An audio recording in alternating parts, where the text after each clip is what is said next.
What's up, everybody? Welcome to the Thinking CAAP. I'm Beck Moore, CEO here at Community Action Association of Pennsylvania. And of course, with me is my fearless co-host, Heather Holloway. Heather. Yay! What's up? What's up, everybody? I am the avocado to your toast.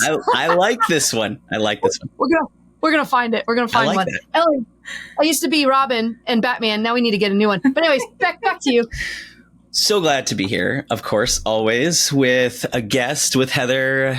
I just listened back to our prior episodes, which is one of my new favorite things to do. I will just say to our listeners, if you haven't checked out the latest episode, we talked with Georgia, our Chief Strategy Officer here at CAAP, and our Director of Operations, Erica. And I hope that what people feel is what I feel, which is just an overwhelming sense of joy with respect to the people that I get a chance to work with every single day. I laughed and cried a little bit at just how thankful I am to work with the two of them. So if you haven't listened, folks, please take a listen. It's sort of the peek behind the curtain of CAAP and the real discussions that we have on a day-to-day basis, and just, a little bit of the goofiness and banter that we have. But I'm happy to be here today with our very next guest and exploring a little bit with Heather. Right. Yes. And oh my goodness gracious, we have Ellen on today. Ellen Min, Central Pennsylvania native. Yes. No. I shall tell you all the details of that, but oh my gosh. But wait, there's more. I'm in suspense. I'm so thrilled to have her on the podcast. Beck, what were you going to say? I was just going to say, Ellen's somebody that I've known for a long time. We're sort of on this, we were on this speaking circuit of Central Pennsylvania, I think is the easiest way to say this. So had peripheral, vision of, I think, of each other's work, and have had the opportunity to get to know her, kind of become near and dear to my heart. She's an ally to community action, I think, an ally to the work that we do within community action. Someone that I think am certainly blessed now to call a close, dear, personal friend, and thankful for that opportunity to do that. And excited for you to be here, friend, and talk a little bit about who you are. And as somebody told me yesterday, what's your sort of origin story? I think we're all superheroes in this work, right? And so this is your origin story opportunity a little bit, and to just talk a little bit about leadership.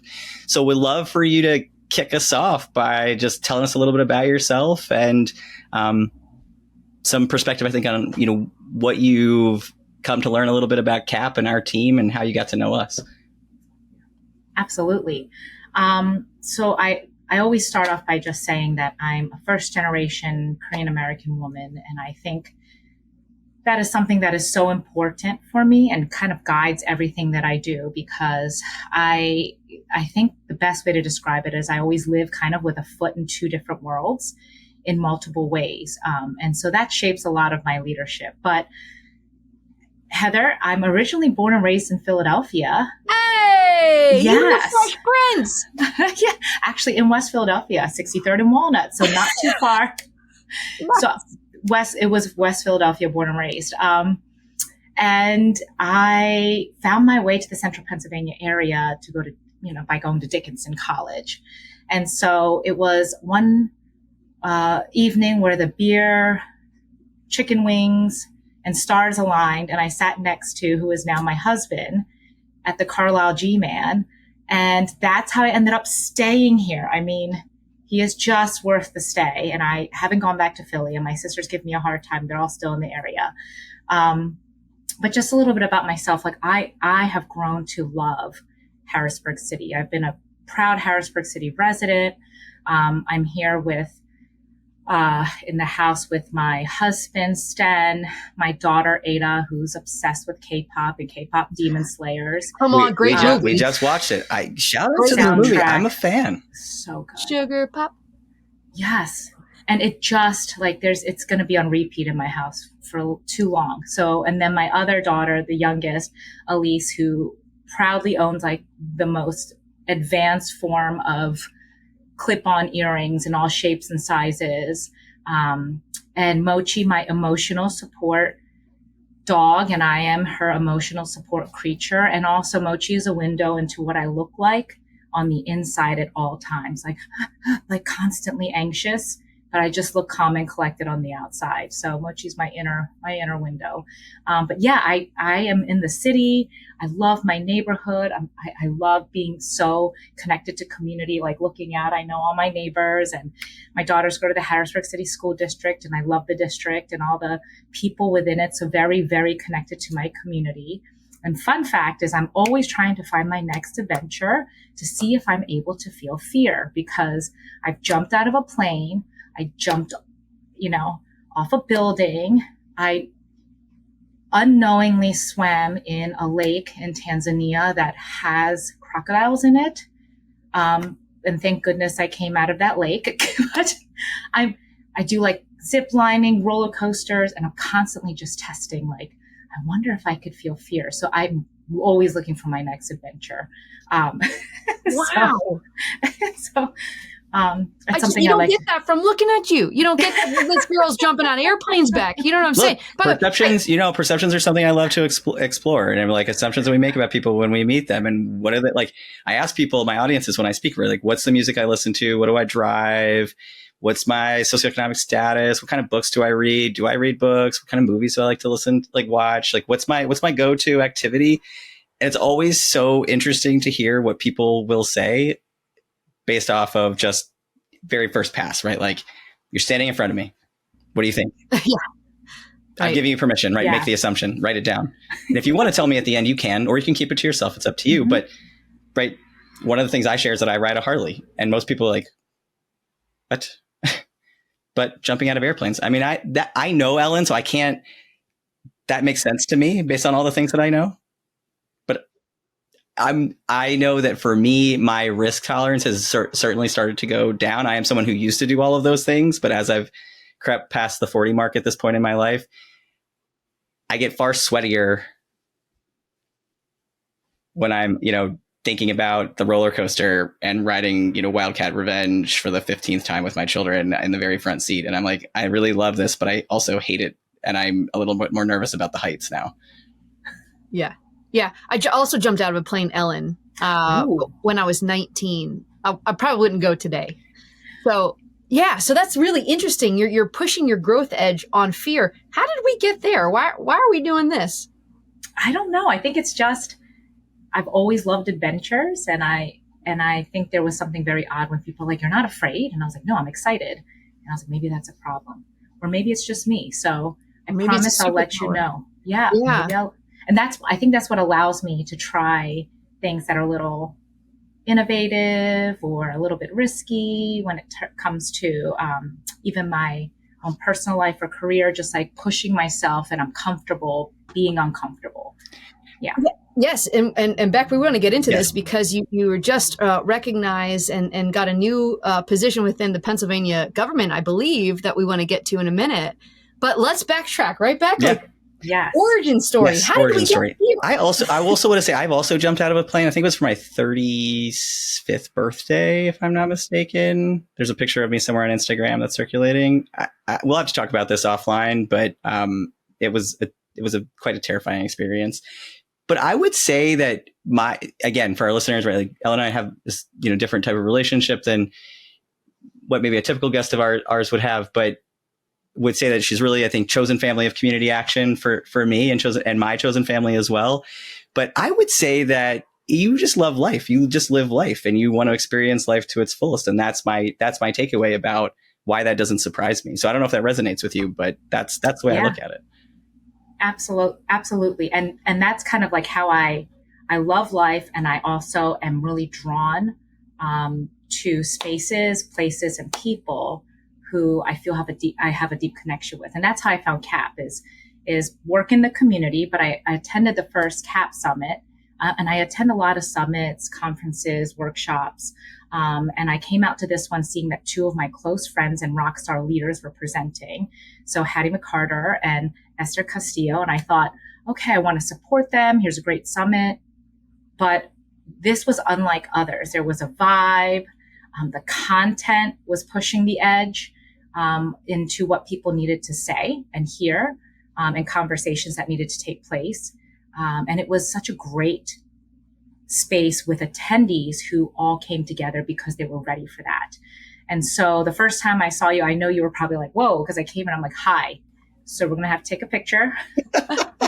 And well, I still have that picture. Feel like, I know, I love it. And I think it was like friendship at first snap, at first selfie, because I could just tell that we were so aligned in terms of our values. And it shows in your staff and team members when you go to an event, and just the feeling and the conversations, and just how restored and full you feel when you walk away from the event and you stay connected to those people. So I'm a big fan of CAAP, and the spaces that you create. I appreciate that. And Heather, I gave a shout out to Ellen on one of our prior episodes when we talked about leadership because of what she had shared with me about the team, and was one of the when she shared that the first time, it was the very first time that someone had really said that to us.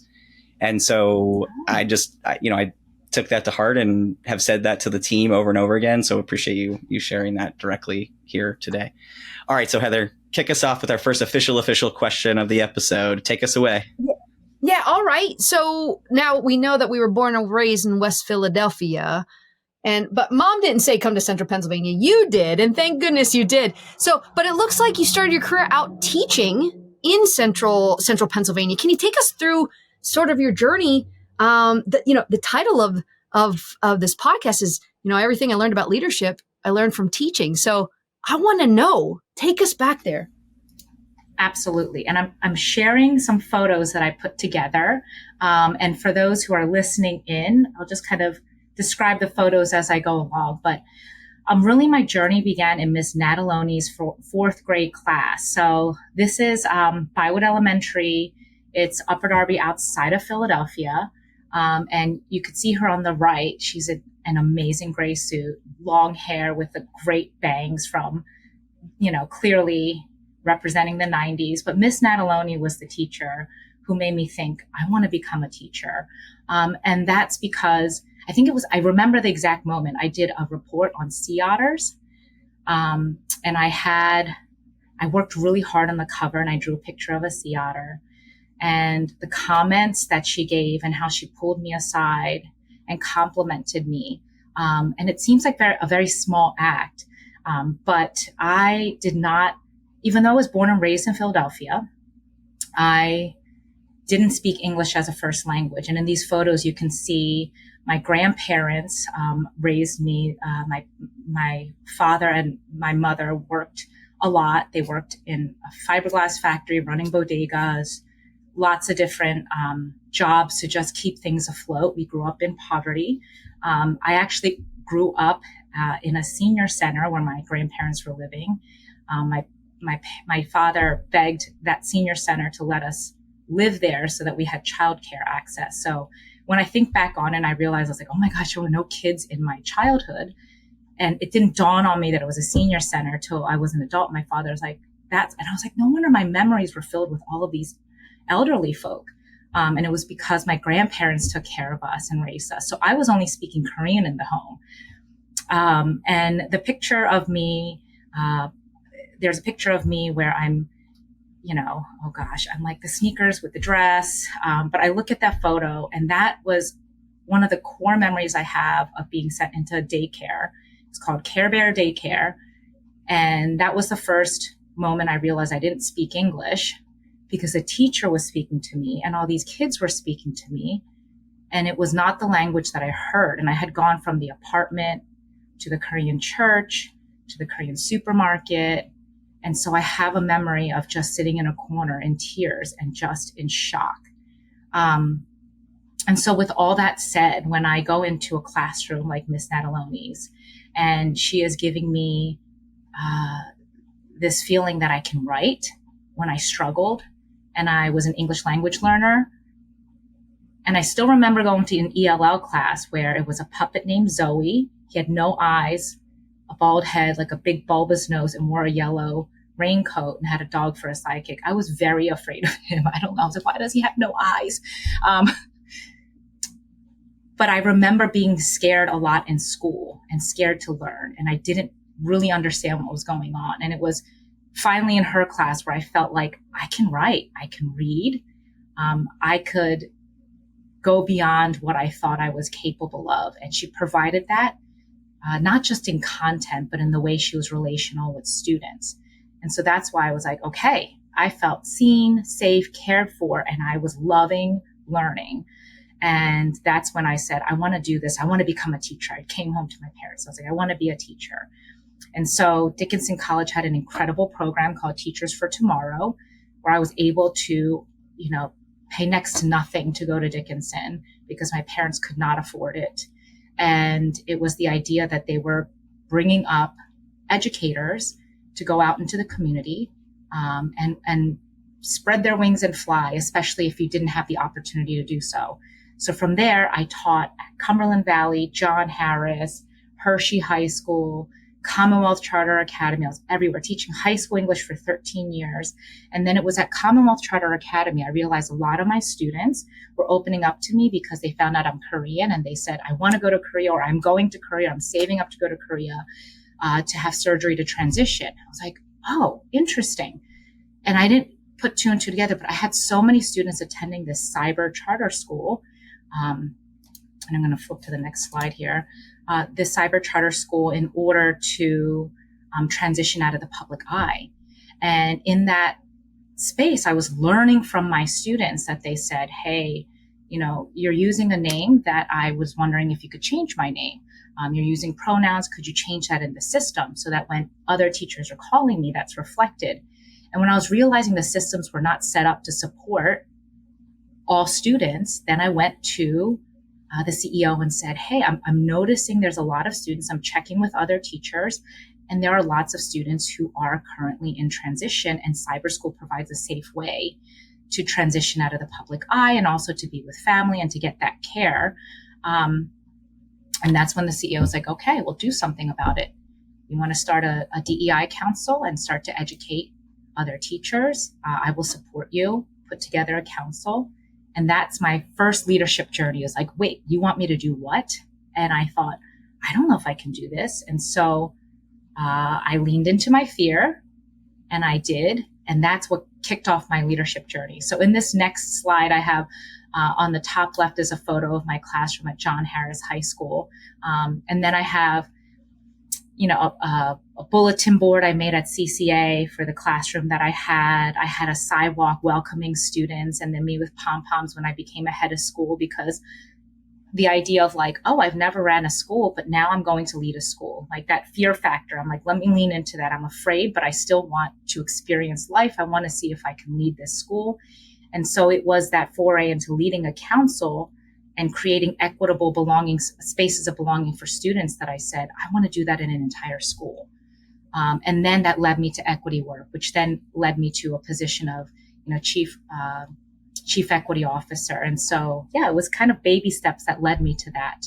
And my desire to lean into my fear, to do something that was outside of, okay, Ellen, you're going to be a high school English teacher, and to what else can you be outside of that? It's so interesting to me. We have so many things that are common that, some of which we've talked about and some of which we haven't. I want to go back to something that you said there about one of that core memory of that moment in that classroom. And I'm just curious, right? English is my, first language, so I don't have this experience.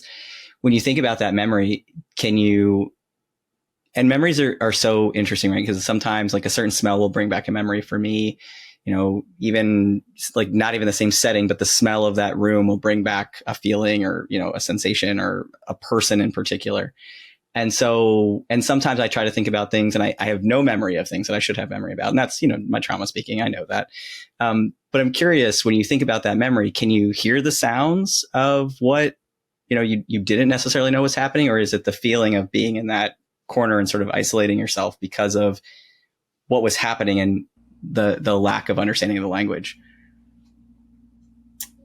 I just remember there was a teacher, a very sweet female teacher, who leaned over, and I forget which cartoon or what show it's from, but it sounded like the words were like womp, womp, Charlie Brown, womp, womp, just Charlie Brown. And I remember staring. And then I have another memory of sitting in a sandbox, and there was a young student pushing a yellow truck. And I asked him, of course, I guess in Korean, like, hey, do you want to play? Can I play with you? And he looked at me and just had this look. And then the womp womp came out of his mouth. And then I listened, and I just remember it was kind of like everything was closing in. And then I found myself just in a corner, and I think I was just observing. I just kept looking around. And I still remember my parents picking me up. And they said that the teacher reported that I just sat in the corner and cried all day. And I told them, why didn't you tell me? Why didn't you tell me that we don't speak whatever it is that they are speaking? And it just didn't dawn on them. And they thought, oh, she'll learn, she'll jump in, she'll be fine.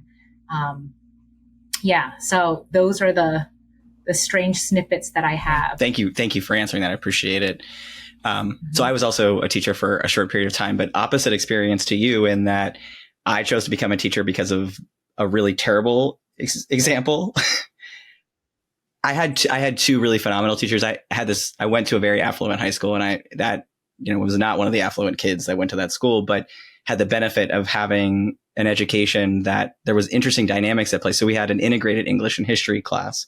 And so as we were learning, right, we were learning about, we were reading Night and also learning about the Holocaust at the same time, or we're reading the Jungle and we're learning about, industrialization and immigration into the US through Ellis Island at the same time. And then we went to Ellis Island as a part of that experience and got to, walk the halls and the stairs of where so many people came through the United States. And it was a really remarkable example of what education could be, following a lot of years of, previous not great experiences. And that damaged my ability to speak on stage for a very long time because of the power and privilege that teachers have in the classroom.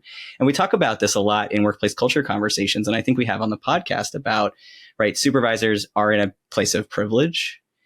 And the further that we get away from the front line, the further we get away from having been managed by people, both poor managers and great managers, that impacts us. And we have to remember, right, that there's a power in being a supervisor, and things that we don't think about can impact somebody's experience, both in the classroom, the things that we remember, right? I will never forget Mrs. Craig, my 8th grade English teacher, telling me I gave the worst speech ever, and then not being able to speak in front of a group of people for forever. And I still will always remember Mrs. Craig for that. And that may have meant nothing to Mrs. Craig in the moment. And I also remember really, poor examples of leadership and in management. And so I say all of that to just say, I want to recognize that you created a space for your kiddos. You created a safe space in your classroom that they trusted you. And I know you've done the same thing in organizations that you've worked within. And I appreciate that so much about you, which is one of the reasons I also wanted you to be here to speak to our listeners about just so many different things. So to get to my next question, then, one of the things that we talk about a lot at CAAP in professional development, which is a core part of what we do, is the diversity of learning styles, diversity of points in career that we're supporting people, because we have people who are brand new to positions. We have people who are brand new to community action. We have people who are maybe brand new to human services. And so we try to create experiences in the learning that we deliver through the lens of, right, having been a teacher previously. And many of our CAAP staff were also teachers in a prior life, which helps us to be thoughtful about those layering of services. So with that in mind, how did the diversity of the learning styles that you were really adapting to on a really, everyday basis, what your education taught you about how to be a teacher, what was important, how did that shape your approach to managing then different personalities and work styles in the work that you've done? I love this one because it's this idea that as a leader, you have to decenter yourself and you have to completely remove yourself in order to make sure that you are really taking care of the people you are leading. So you have to flex your style to bring out the best in each individual. Students, those team members below you, same thing, like no two students learn the same way. Same goes for team members. So in the classroom, I loved that we had a very extensive and robust file on each student that traveled with them, their learning profile. And if they were, transferred from one school to the next, you always asked for those learning profiles that come along with the student. And so I could look at the file and I will see their learning styles. I will see if that student was struggling with certain unexpected behaviors and if there were things that activated those behaviors and how best to support them, ways that hopefully in a good school district, ways that people have supported those students through unexpected behaviors and not just expulsion, detentions, like whatever. We don't want all of that as well. But then you learn about family background. There's notes from other teachers about what really worked and what helped that student. And I think, how can we create this file for each team member as a manager, as a supervisor, as a leader?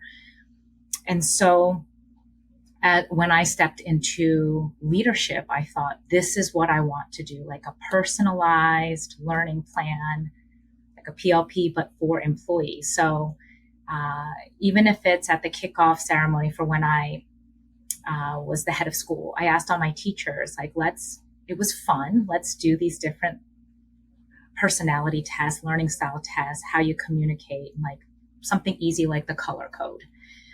And not only did we do that for fun to get to know each other as for team building, but I had it printed and I made sure that I did a lot of work to say, what about my color and personality style and communication style rubs up against this individual, and what meshes well with this individual. And I had to decenter myself. So whenever there was a hard conversation or even a one-on-one goal check-in, I would take out that teacher's file and take a look at it and say, okay, so this person will receive the information best in this way.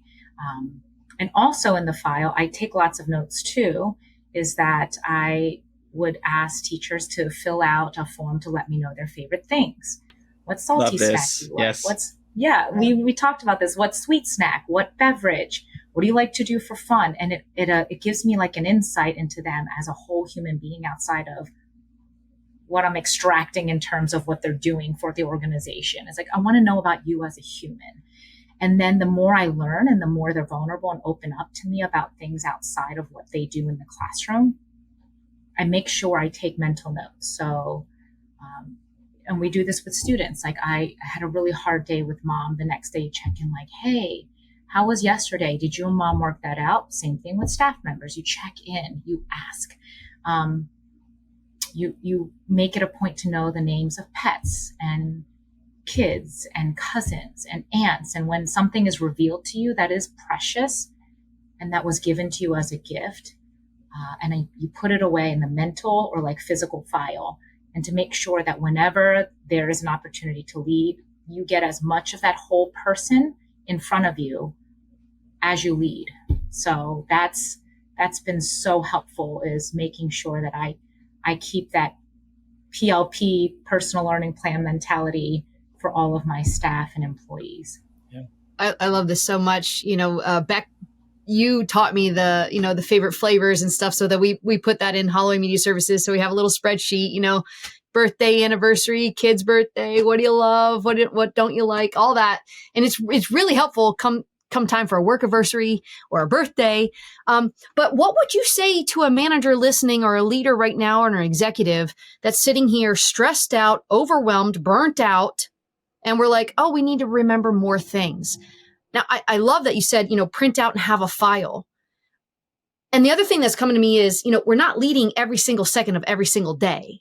So to have this PLP, we can pull it out in those particular moments. But going back to the question, what would you say to somebody, a leader that's maybe overwhelmed or exhausted right now, maybe doesn't have capacity for this? Just one small thing you can do. So if you say, maybe at our next team meeting, we just identify a communication style, because that's huge. I think the miscommunications happen so much. Or even me, when I running a school there was not a lot of time, but also having common language, like, hey, so making sure that when we're about to have a tough conversation, I always start with language to get to know the person and their communication style. Like I would start with, Like if you can't gather information from your staff, maybe you can just with yourself. So whenever you're going to have a conversation to say, hey, you know, so the narrative that I have, or this is the story I'm telling myself. If it's a tough conversation, here's what I'm noticing.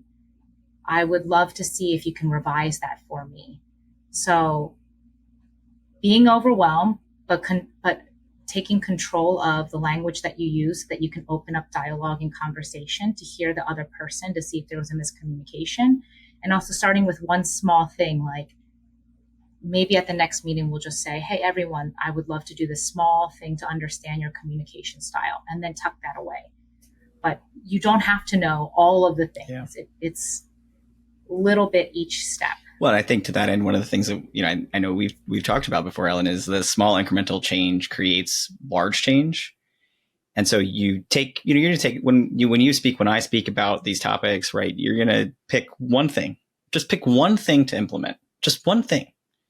Have the list of all the other things that spoke to you as you're listening, but just write one thing, implement that in this period of time. And then maybe 6 months later, you implement another thing. And I believe truly what you will find is you're going to start to see change then in your interactions, but you've got to make some change to create a difference. And if you're overwhelmed consistently, there's something there that has to change in order to change the overwhelming, right? Like it's not going to just change on its own.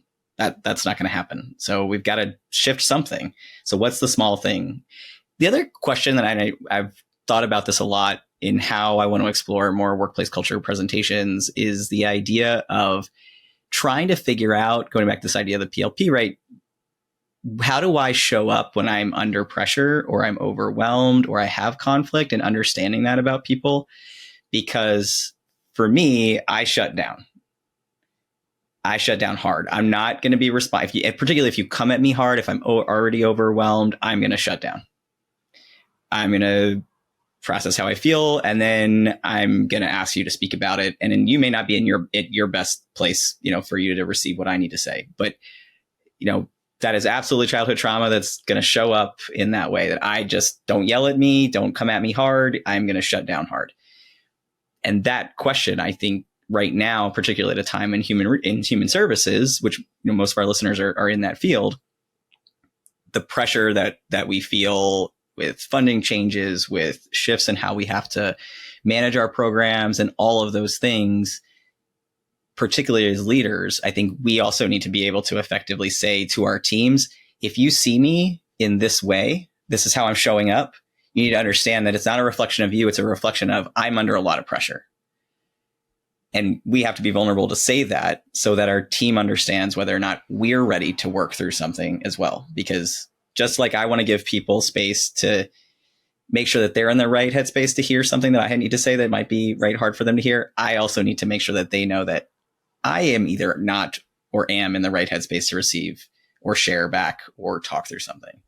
And we forget that, right? It's all human. I think what you're talking about is human-based approach. I'm curious if there's a particular favorite that you have. I know, Heather, we've talked about what you've gone through with your team at Holloway, but favorite sort of like personality, communication style. Mine is Strength Finders. That's one of my jams. What's the one that resonates with you the most? Any in particular, top two? I really liked Enneagram. I knew you were going to say that. I knew that. It was in my brain. Yeah, I need to do that one. Enneagram. I liked Color Code because it was very simple. Yeah. That's what I would start with. It was very simple. So those were the two that I've used to understand even just my personal relationships. Yeah. I'm curious too, Beck. Sorry to jump in on top of this, but so we talked about Color Code, Enneagram. But I'm going to take a guess here that you're an avid reader. True? Yeah. Because some of the things that you're saying, like the story that I'm telling myself and some of the things that you're saying, it sounds like it's influenced from some pretty cool books and some pretty cool current teachers. Yes. Who do you read right now? Like I'm thinking Brene Brown. Like who are you reading right now? Who helps you influence your leadership? Oh my gosh. See, that's a tough question right now because, I wasn't prepared for this one. Okay. So we're top 10 books. The Book of Awakening is something that I'm looking at right now. Ooh. And I love that Jamie Lee Curtis did the foreword for it. So that I've been reading a lot because I think right now I'm in a place where I'm in a place of restoring myself. And so more than leadership, it's to make sure that whatever I take on next, that I'm full, restored, healed, and ready. So Book of Awakening, I have a whole, like I have all my workbooks here. Oh, like Thich Nhat Hanh, trying to be more mindful. This is good. Pieces every step. I'm doing a little bit of a workbook. Your body is not a pouch. So I'm doing a lot of learning more about myself and pushing myself to be ready for whatever is coming next. And here's another one that I've been working through. So more workbooks. Nice. Words. So more reading. It's more doing and thinking and processing and healing. And now I have 5 more books to put on my Amazon list, my Audible list. Okay, Beck. No, I want to say to Ellen, this was one of the questions I was going to ask later, but I'm going to say it now. I think one of the things that I really appreciate about you is this, you in some of the hard conversations that we've had about things that are going on in our personal lives. And you've said to me, like, have you taken the time to really process this and understand how you feel about it? And I appreciate that so much about you because I'm not good at doing that. Because it's just, life is too fast and too crazy most days, or I'd say it is, and I don't take the moment to figure out, particularly in personal work. In work, I'm good at it.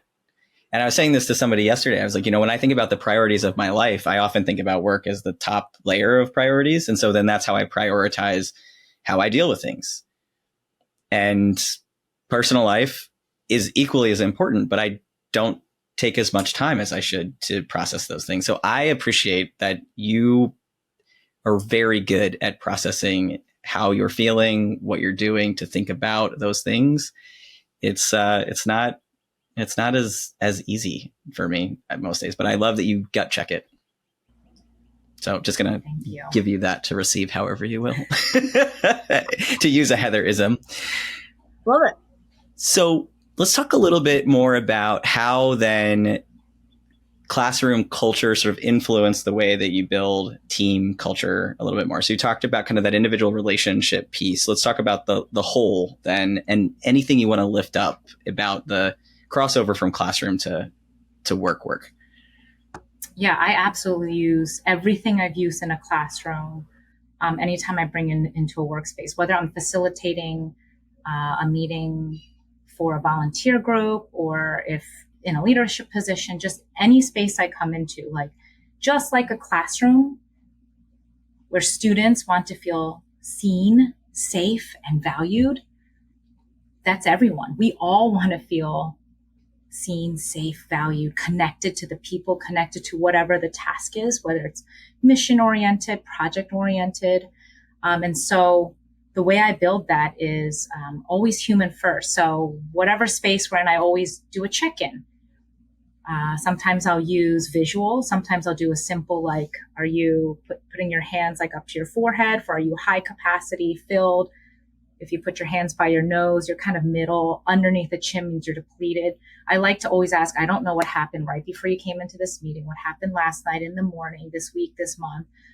Getting a check-in just so that you know how people are coming in. And again, you decenter yourself as the leader and say, if there are 10 out of 12 people with their hands underneath their chins saying I'm completely depleted, then I'm like, so this meeting's coming to an end and we can always wait. So the work will be there. We're canceling the meeting. Go take care of yourself. I will find another time. Because that check-in is whatever the work is, it doesn't matter if your people are not coming into the space ready to go. And if there's something that's happening, if they want to share or not, it's not about you and the thing you want to get done. It's not about extracting from people. And I think that's the value of a leader. So I do check-ins. If it's a physical space, I think about when I walked into the school that I led, and I saw so many blank walls. And so I'm like, okay, my first project, I'm going to, as soon as people enter, put welcome in different languages. I want to hire muralists, to make interactive art so that if a student was struggling with an unexpected behavior, they're not walking past all these blank walls. There was muralists that would say, circle, put your hand on the wall and circle 5 times. Smell this mural flower. Give a high five. I had a vision of putting like a bike wheel on a spoke so that it's like spin this thing 10 times. So even a physical space, I think about if I'm holding a meeting or if I'm putting together a workshop, when people walk in, what will they see? How will they feel? So that is all about culture too, is how do you come in feeling seen, safe, and valued in that physical space? Then I'm a big fan of rubrics. So when as a teacher, it's just clear as kind, clear expectations. So students know exactly what the assignment is. It's outlined with lots of details, and then a rubric of how they're going to be assessed. And there's so many things that I notice in organizations where I'm like, you're having someone apply for this grant and then you're saying whether they got it or not, and people are still unsure as to why or why not. If there's a rubric or for a performance evaluation, here's what you have in terms of goals and how I'm going to assess you. I just think the idea of rubrics, even when you're hiring someone, the hiring process, like even the phone conversation, there should be very clear rubrics so that bias doesn't fall in. Like there's so many biases that will come. You're not an awful human being. It just is. So I constantly think we have to be very clear about expectations and what folks are being assessed on. And it creates less anxiety. And I think it's a two-way relationship then, because it's not about you and your subjectivity. It's about supporting and uplifting those individuals.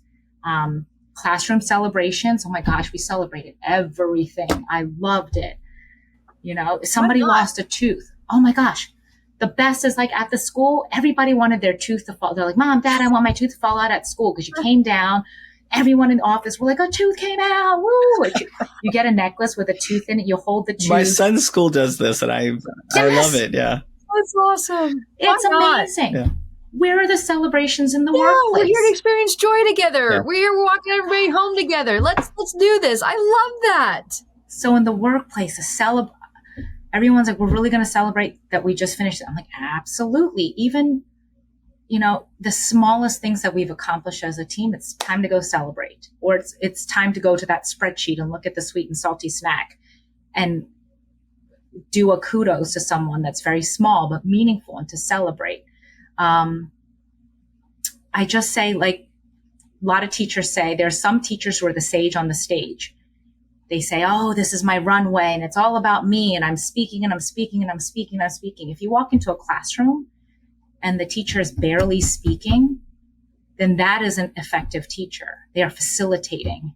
They are centering the learners, the employees. They're the cruise ship director. They're the ones who are making sure that everyone is interacting, engaged, joyful, valued, safe, able to put their hair down and really like roll their sleeves up and get involved. And I think as a leader, like that was my thing, is I can't be the sage on the stage. I have to be the person who's working the magic behind the scenes, and everyone is thriving and everyone is doing well. And I wasn't the one taking up space. Gosh, I wish I could have been in your classroom. It wasn't that perfect. Thank you. Well, it sounds really great, because I also had some pretty bad, teachers and managers I was cursed at, but all this I took, and I was like, if I ever become a leader, I will not do that. So I was able to say, nah, not my style. Yeah.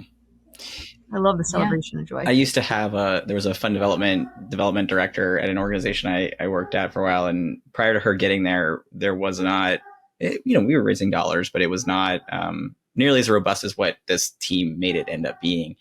And when she first started, there was a pretty big turnover in the leadership team at that point. So new CEO, new fund development director, communications person, right? And we talked a lot about how we built in opportunities for the greater team, the whole team across the organization, to better understand the financials of the organization, right? Like, what's the push-pull? What's the most important critical piece? And in a lot of organizations, there is no talk about the P&L. right? So if you don't know and don't understand what the critical funding is that supports the organization, how do you know what to pay attention to, right? And so that was one of the things that we talked a lot about. And so then it got to this point where, right, did regular financial reviews of the organization, regular financial health review of the organization, which ended up growing my capacity and a lot of other, middle management folks to understand more about the financial health of the organization. And then the other thing that she did is every time we got a new grant or a check in the mail, she had pom-poms and she would run through the office with her pom-poms. Legit. Like, yeah, it didn't matter if you were in a meeting or not. Your door was open and there was pom-pom moment. You were getting the pom-pom moment, whether you wanted it or not. And eventually everybody had a pom-pom, and it just grew and grew, and it sort of became this joke. But I'll never forget that shift, and just what, it was something we needed to celebrate as an organization, because it was a huge shift in how dollars we were receiving, the increase in funding that we were receiving. And we've got to figure out these ways, right, of creating those moments of celebration. And I think one of the things we also talked about on one of the last episodes is also figuring out who your cheerleaders are, like who has woo on your team. For us, it's Mel Luckenbaugh. Shout out to Mel, who has high woo. Before Mel came on, we really didn't have many people who had high woo. And I said this on the last episode, I'll say it again, right? Like, we would share good news and it was just like a sad trombone. It was just wow, wow. And it's not in the nature of that group of team at the time to be like, yeah. And so for me to have the highest woo in the room is, I don't want, I can have woo, but it would fall flat. Right. So it's been helpful to see Mel be the person to create the celebration moments, because she's thinks about them differently than I do. Yeah. And so that's part of what her kind of task is a lot of times, is to bring the woo. I love that. I'll have to connect with her, because I did Strength Finders with one organization, and I was the only one that had high woo. And everyone's like, what is that? I don't understand it. Like, I need to find someone else with woo. So I will connect with Mel and be like, well, we're woo sisters. Yes. Well, and woo is interesting because it's not just about, right, like celebration. It's also this interesting ability to create joy for others.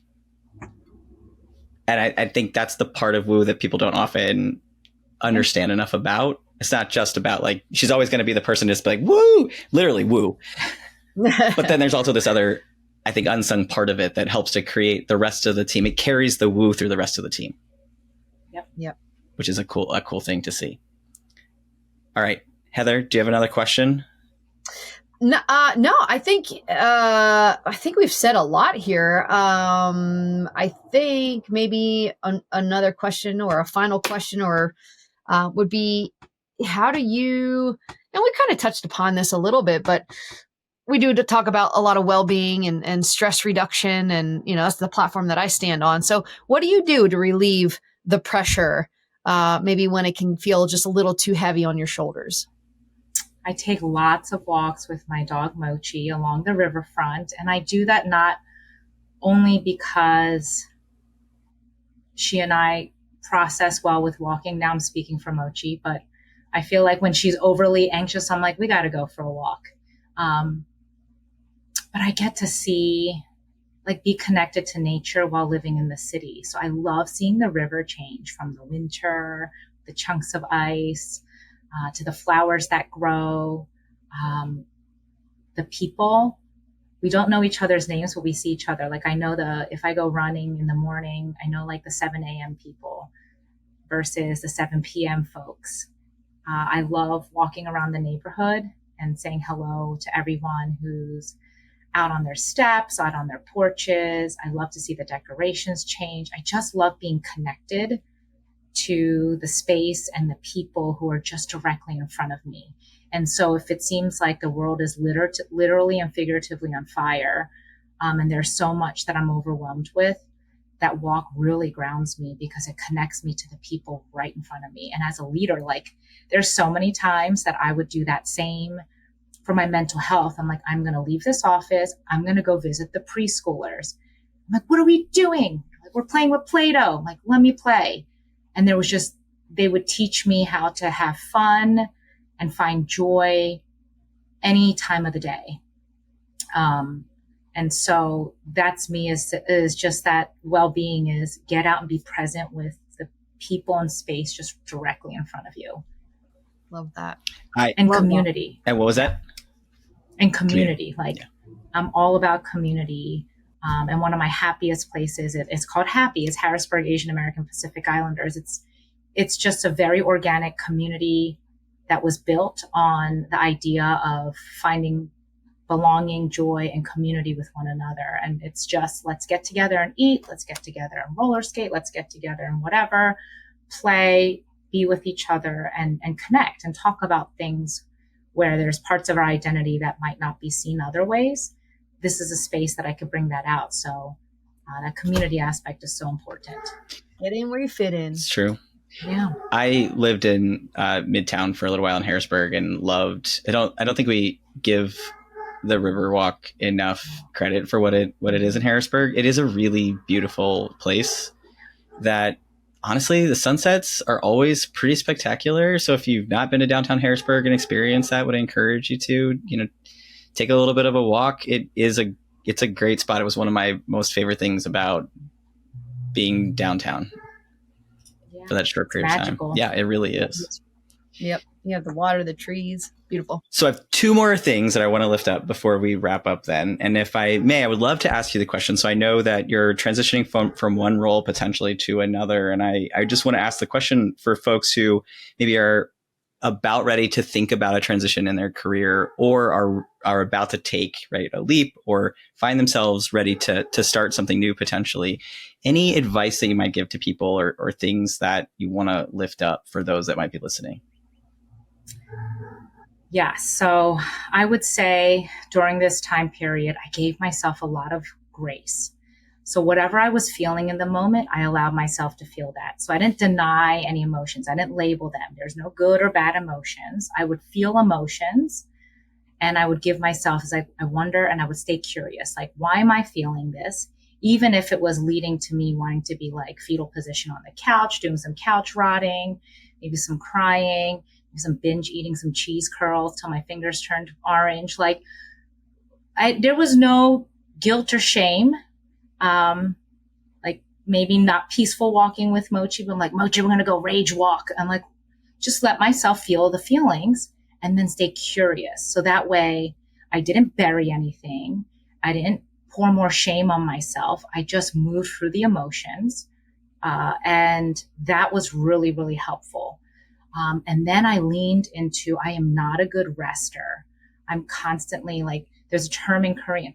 My husband has said, he's I know the term for quickly, 빨리. He's everyone's 빨리, 빨리, 빨리, 빨리. I hear it so much from everyone, especially in Korea, even from your parents who are retired, 빨리, 빨리. He's why quickly? He's what's the word for slowly? I was it's 천천히. He's I have never heard that ever from you or from your family, because it's this go, go, go mentality. What an interesting thing. So I learned how to rest as an act of resistance, because I realized that all I knew was, I realized that a lot of what I was doing was leaning into my identity connected to a paycheck. And I was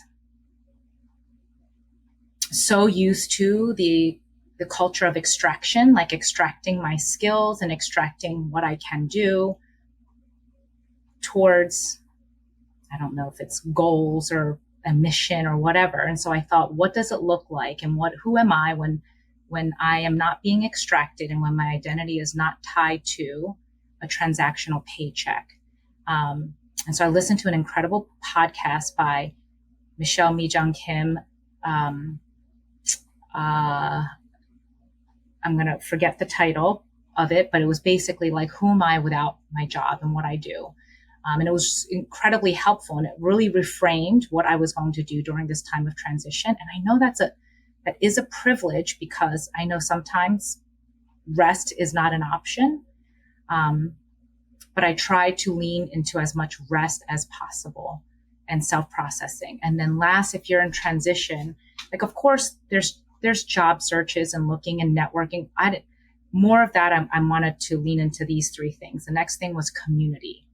So I had to remind my husband, I was like, you are not the person I'm going to go to talk about what the next step in my career will be. Don't take offense. But what I do want you to do is I want you to encourage me.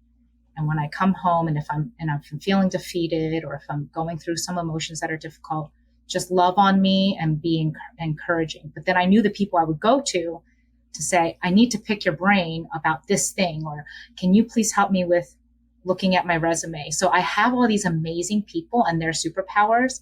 And I was very clear about, hey, I'm going through this transition and I would really love for you to support me in this way. I'm terrible at asking for help, but I started doing that and I started leaning into my community, and people were so eager to help and were honored that I asked.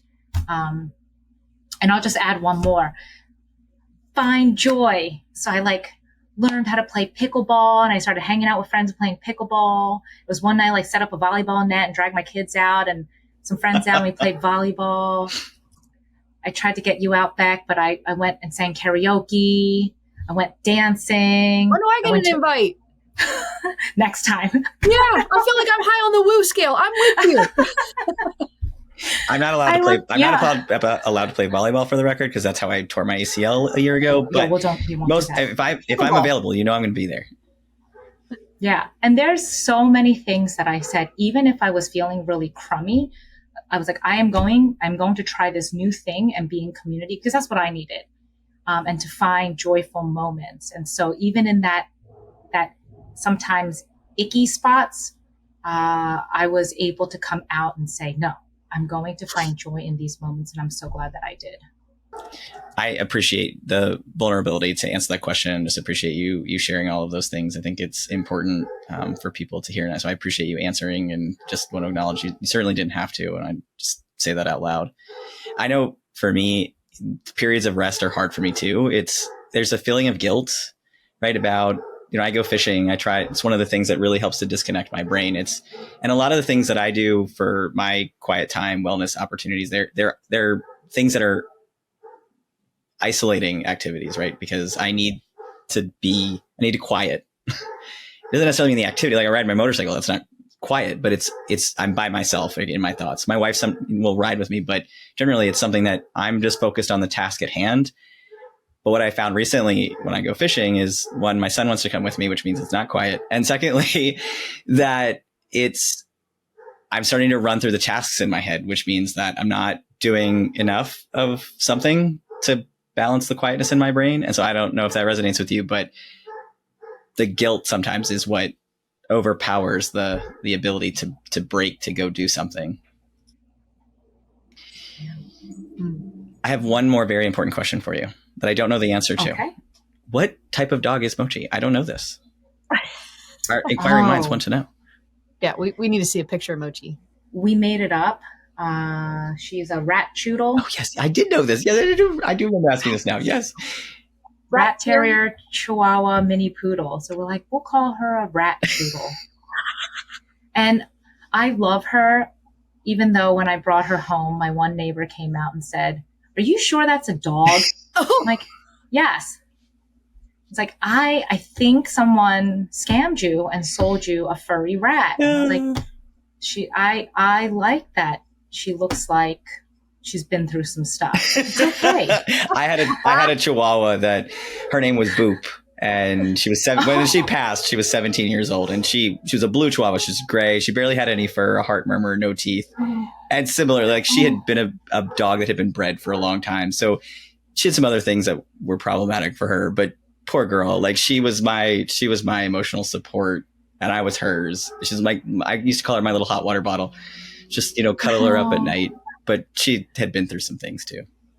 No. And that's the thing. And I love I love hearing young kids when they walk by, because they'll point at Mochi and go, "Mom, look, and then I love to hear fill in the blank. Because one time I heard, "It's a fox." And I was like, "It's not a fox, but I guess you could," "Mom, what is that?" So I just love when kids ask the adult they're with and ask a question very loudly, because I'm so curious. I'm like, what do they think Mochi is? Or what would they say? They're like, "I don't know if it's cute or ugly." I'm like, I think that on a regular. So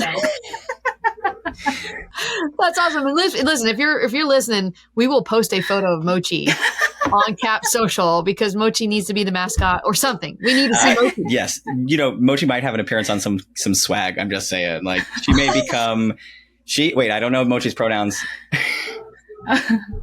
Yeah, she. So she might become an icon for the CAAP podcast. So I'm just saying, Mochi, fame is about to come your way, hopefully. Happy to manifest that for you. And that's what I am on the inside. That's my soul. Constantly anxious, like at the door, like, what's going on? What's going on? That's why I have a giant tattoo of Boop on my leg, because first of all, she's always with me then.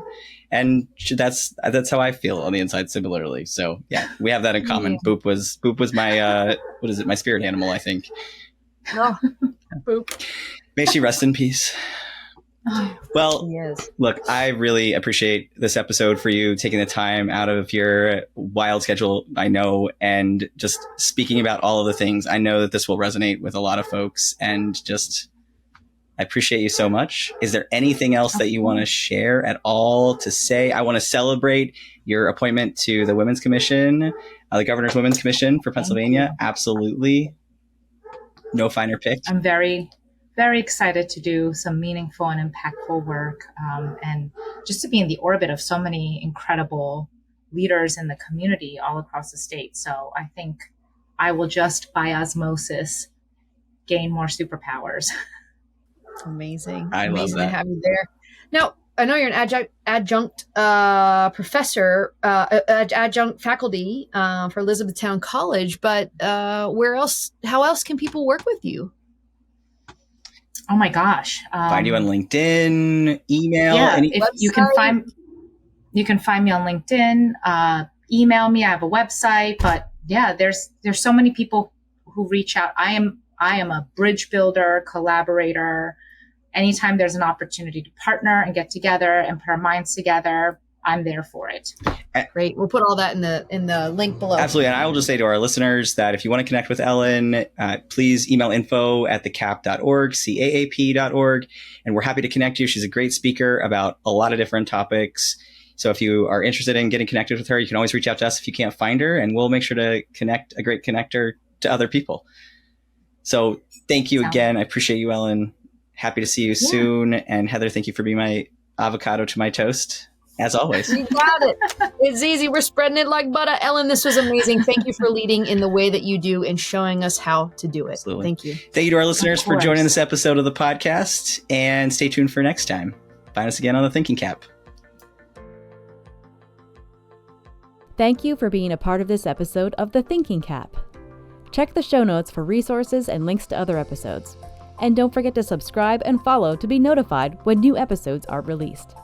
If you have any community action questions you'd like Beck or one of our local experts to answer in a future episode, please email your questions about community action to info@thecaap.org. Subject line, Thinking CAAP.